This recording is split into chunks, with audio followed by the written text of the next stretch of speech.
Hi, இன்றைக்கி ரொம்பவே சூப்பரான potato sliced egg chapati wrap எப்படி செய்கிறதுங்கிறது பார்க்கலாமா? ரொம்பவே சூப்பராக இருக்கும். அதுக்கு ஒரு பவுல் எடுத்து ஒரு முட்டையை உடைச்சி ஊற்றிக்கலாம். ஒரு பச்சை மிளகா கட் பண்ணி போட்டுக்கலாம். இது கூடவே பாதி வெங்காயம் கட் பண்ணி சேர்த்துருக்கேன்.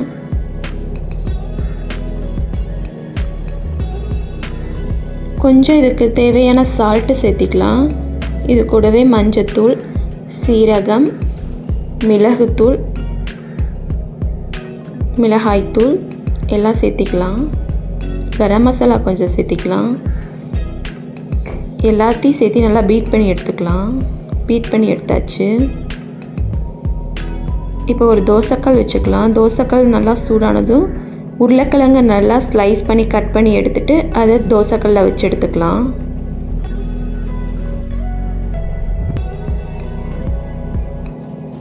இதுக்கு மேலே மிளகாய்த்தூள் கொஞ்சம் சேர்த்திக்கிறேன்.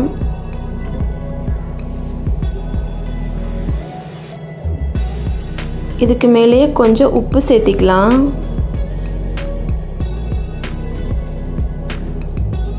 திருப்பி போட்டு எடுத்துக்கலாம். சூப்பராக வெந்து வரணும் ரெண்டு சைடுமே.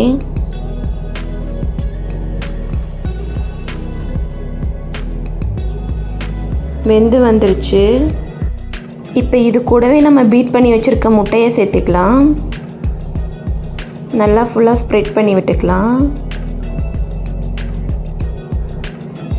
இதுக்கு மேலேயே நான் மீதமான சப்பாத்தி பண்ணி வச்சுருக்கேன். நல்லா வெந்து வரட்டும். நல்லா வெந்து வந்ததும் திருப்பி எடுத்து போட்டுக்கலாம்.